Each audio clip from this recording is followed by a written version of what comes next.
DM SP से ऐसी क्या गलती हो गई, गुस्से से तमतमा गए मुख्यमंत्री योगी, कुर्सी छोड़ देने तक की बात कह दी। नमस्कार, आप देख रहे हैं एनएमएफ न्यूज, आपके साथ मैं हूं नम्रता। उत्तर प्रदेश के मुख्यमंत्री योगी आदित्यनाथ सिर्फ माफियाओं पर ही नहीं बल्कि उन अधिकारियों पर भी लगाम लगा रहे हैं जो प्रदेश की जनता के लिए किसी न किसी काम में बाधा बनते हैं, जो अपनी ड्यूटी में लापरवाही बरतते हैं। हाल ही में आजमगढ़ में भी कुछ ऐसा ही नजारा देखने को मिला, जब अधिकारियों की लापरवाही देख योगी गुस्से से तमतमा गए।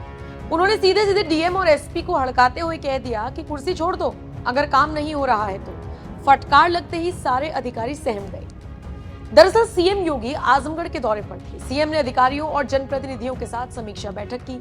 इस दौरान आजमगढ़ में कानून व्यवस्था का क्या हाल है, विकास कार्यों को लेकर कितना काम हो रहा है, जनहित और कल्याणकारी योजनाओं का लाभ सही से जनता को मिल भी रहा है या नहीं, इसी को लेकर चर्चा थी। वैसे तो सब कुछ ठीक चल रहा था, लेकिन इसी बीच एक एमएलसी का दर्द छलक पड़ा। एमएलसी रामसूरत राजभर ने सारे अधिकारियों के सामने ही योगी से शिकायत कर दी। उन्होंने कहा, साहब अधिकारी सुनते नहीं हैं, जनता कार्यकर्ता तो छोड़ दीजिए, हम जनप्रतिनिधियों तक की नहीं सुनते, चाहे कलेक्टर हो, थाने वाले हो, तहसील के अधिकारी हो, कोई नहीं सुनता। योगी ने जैसे ही एमएलसी की बात सुनी गुस्से से तमतमा गए। सारे अधिकारियों को फटकार लगा दी, खासकर आजमगढ़ के डीएम विशाल भारद्वाज और एसपी हेमराज मीणा को। सबके सामने डांटते हुए सीएम योगी ने पूछा, समय पर काम क्यों नहीं होता, जनता की शिकायतों को प्राथमिकता दें वरना कुर्सी छोड़ दे, व्यवस्था में तत्काल सुधार किया जाए। वैसे योगी का ये रौद्र रूप पहली बार देखने को नहीं मिला, बल्कि अक्सर उनको अधिकारियों को लताड़ते हुए देखा गया है। योगी का मकसद साफ है, आम जनता को अगर किसी ने परेशान किया तो वो उसे नहीं बख्शेंगे। ऐसे एक बयान के साथ आपको छोड़कर जा रहे हैं। आप इस खबर को लेकर क्या राय रखते हैं, कमेंट करके जरूर बताएं। कोई सोचता था बेटी और व्यापारी सुरक्षित होकर के रात में भी निकल सकते हैं।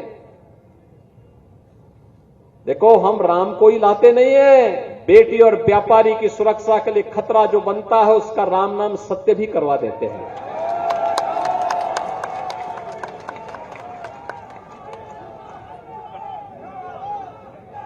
प्रभु राम का नाम लेकर के जीवन यापन करते हैं।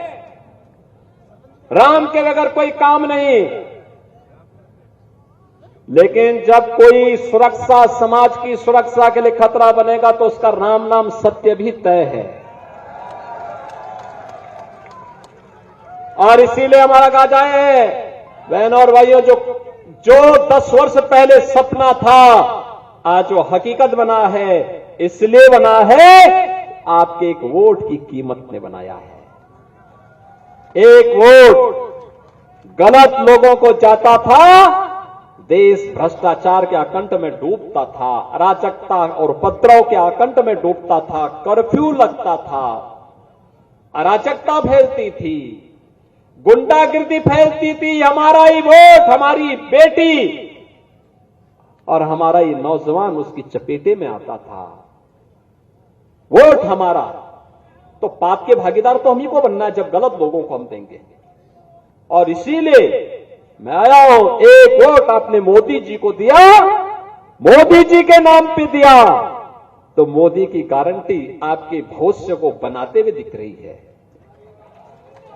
आप देखो ना, world class infrastructure, highway, railway, airport, ये भी बन रहे हैं। डिफेंस कॉरिडोर, निवेश, मेडिकल कॉलेज, विश्वविद्यालय, ये फैक्ट्रियां देख रहे होंगे। वंडर सीमेंट की कितनी बड़ी फैक्ट्री बन